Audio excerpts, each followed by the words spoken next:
Interior da Pensilvânia. Albany Township, Condado de Berks. Final de tarde, 23 de setembro de 2019. Uma chamada entra no 911. Duas crianças estão inconscientes no porão de uma casa simples lado a lado, com cabos de cão envoltos ao pescoço e duas cadeiras tombadas no chão. A ambulância chega em poucos minutos. A polícia logo atrás.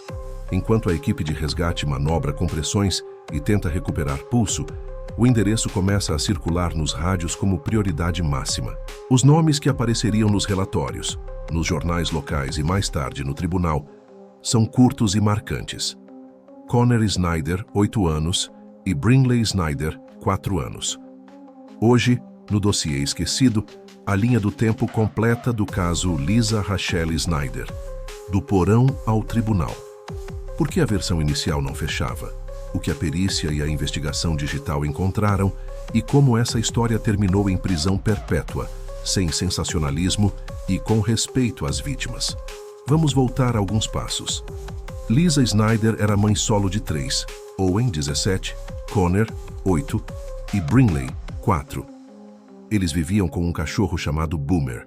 De tempos em tempos, parentes e amigos relatavam que Lisa dizia estar esgotada, sem paciência com os filhos, e que reclamava de depressão e ansiedade. Em 2014, após denúncias de negligência, as crianças chegaram a ser retiradas de casa. Mais tarde, foram devolvidas sob acompanhamento dos serviços de proteção à criança. Em 2019, o ciclo se repetiu. Nova remoção temporária. Nova devolução. Entre uma ida e outra, Lisa não estabilizou rotina. Ficava longos períodos no quarto, alegava falta de tempo e dinheiro. E a alimentação dos pequenos girava em lanches prontos e congelados. Connor, o filho do meio, tinha um histórico importante.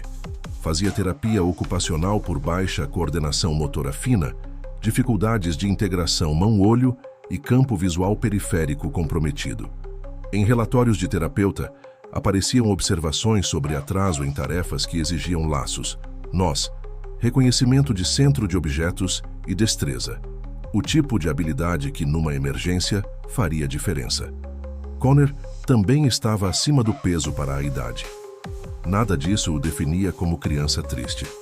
Na escola, era descrito como sorridente, brincalhão, querido pelos colegas. No fim do verão de 2019, Lisa mantinha um relacionamento online. Nas trocas de mensagens, ela alternava queixas sobre a vida com conteúdos sexuais, inclusive atos ilegais envolvendo o cachorro. Esses registros não serão descritos aqui. O ponto é que existiam e foram encontrados depois nos dispositivos dela, gerando acusações paralelas por crueldade contra animal. Em paralelo a isso, uma narrativa começou a ser plantada. Mensagens para uma amiga de longa data, Megan, e para o parceiro online diziam que Connor estaria sofrendo bullying na escola, perdendo peso e falando em morte. O problema é que não havia confirmação na escola, nem de professores nem de colegas, e a própria Megan, que buscou Connor na saída num dos dias citados, o viu rindo com amigos, sem qualquer sinal de abatimento.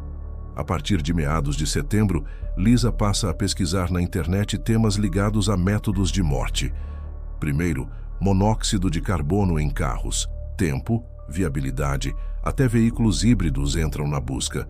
Depois, o foco muda para forcas e enforcamento. Entre uma pesquisa e outra, Lisa assiste a programas de true crime e fuga, como se procurasse modelo para executar e explicar o que viria. A combinação de plantar uma história, bullying, depressão, estudar métodos e testar a credibilidade de uma versão se repete por alguns dias.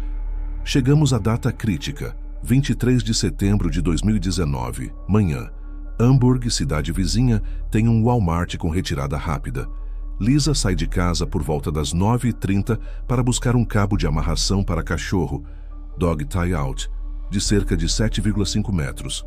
Volta para Albany Township e segue a rotina com as crianças. Na versão dela, mais tarde repetida à polícia, Connor teria pedido 2 cadeiras da cozinha para construir um forte no porão, um lugar que, segundo familiares e uma amiga, as crianças temiam e não frequentavam. Ainda assim, 2 cadeiras descem. O relógio corre até o meio da tarde. Por volta das 16h30, Lisa liga para o 911.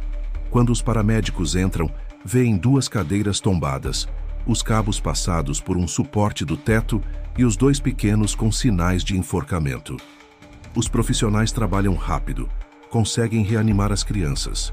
Connor e Brinley são levados de helicóptero para o Lehigh Valley Hospital, Cedar Crest, em estado crítico, direto para a UTI pediátrica. A polícia preserva a cena e aciona a perícia. Aqui começa a linha do tempo técnica que desmonta a hipótese apresentada pela mãe. Lisa relata aos agentes. Connor chegou da escola, tentou usar um notebook sem bateria, desceu com as cadeiras para construir um forte, levou a coleira que estava sobre a mesa e ela teria ficado cerca de 10 minutos fora, guardando roupas e brincando com o cachorro do lado de fora. Ao voltar ao porão, diz ter visto os 2 pendurados, tentou erguer Brinley, não conseguiu, e subiu para telefonar. Essa versão cai em 3 frentes: clínica, física e cronológica. Clínica. O Child Protection Team do hospital registra que não é crível um menino de 8 anos preparar e executar um enforcamento duplo com aquele dispositivo, dadas as limitações motoras dele e o tempo mencionado.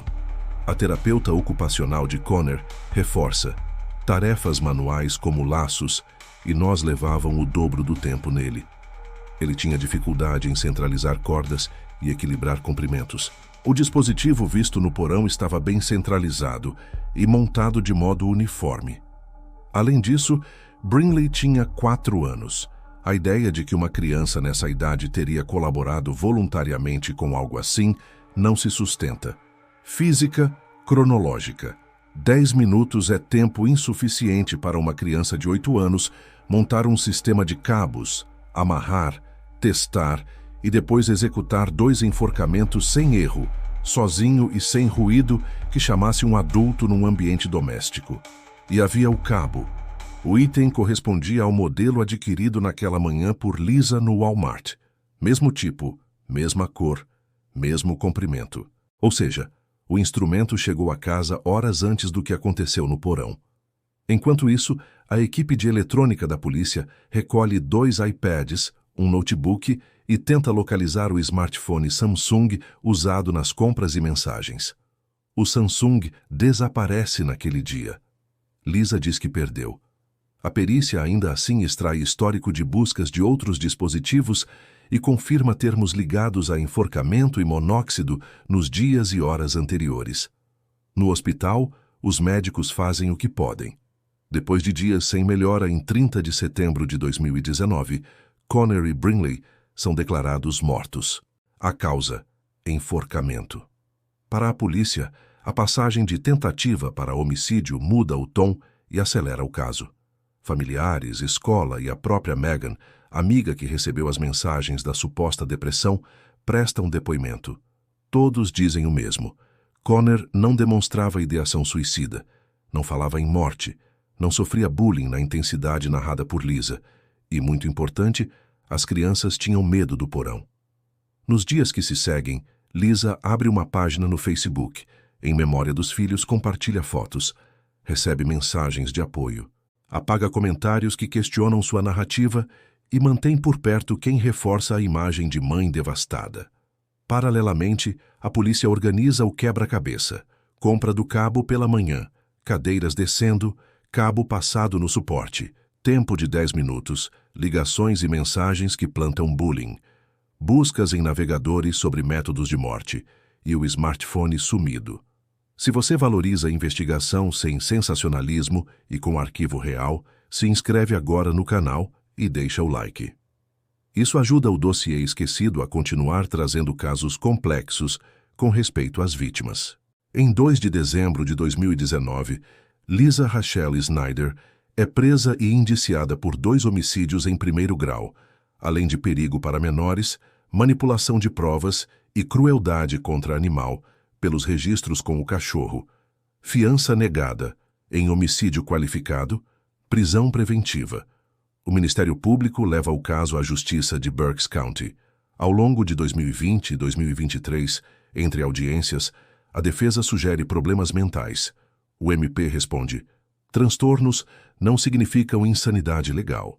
Em 2023, não prospera uma tentativa de acordo. O caso vai a julgamento em 2024. Um ponto pouco comentado, mas importante. Em vez de júri, Lisa opta por bench trial. Quem decide é o juiz. A promotoria leva à corte a linha do tempo consolidada. A defesa tenta excluir partes das provas por questões processuais. O conjunto probatório apresentado é direto. Recibos e registros da compra do cabo. Prints e logs de buscas sobre enforcamento e monóxido. Relatos técnicos de médicos e terapeuta de Connor, desmontando a hipótese de murder-suicide. Depoimentos da escola e de Megan contradizendo a plantação de bullying. E a linha de montagem do porão, incompatível com as habilidades e o tempo atribuídos a um menino de 8 anos. Owen, já com 22 anos, presta depoimento em setembro de 2024 e reafirma: o irmão não falava em se matar, e os dois evitavam o porão. Em 25 de setembro de 2024, o veredito, culpada de 2 homicídios em primeiro grau, perigo para menores e manipulação de provas.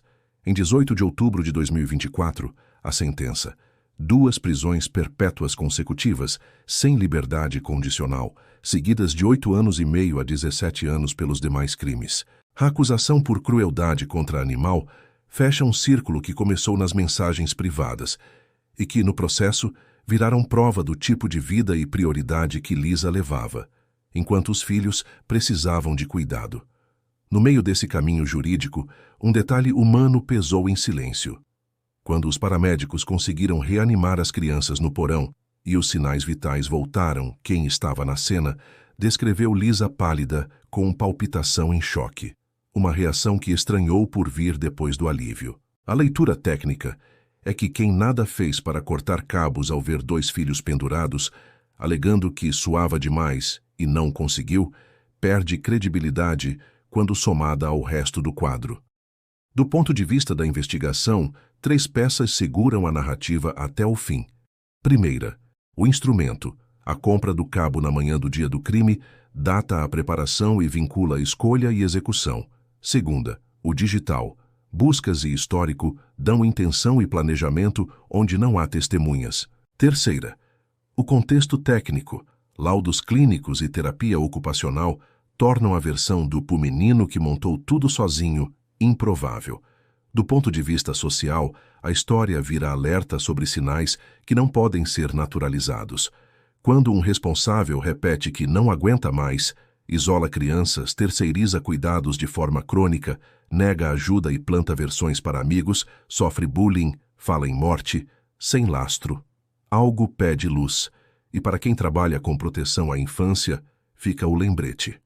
Voltas de guarda, retira-devolve, sem rede real de apoio, não sustentam famílias vulneráveis.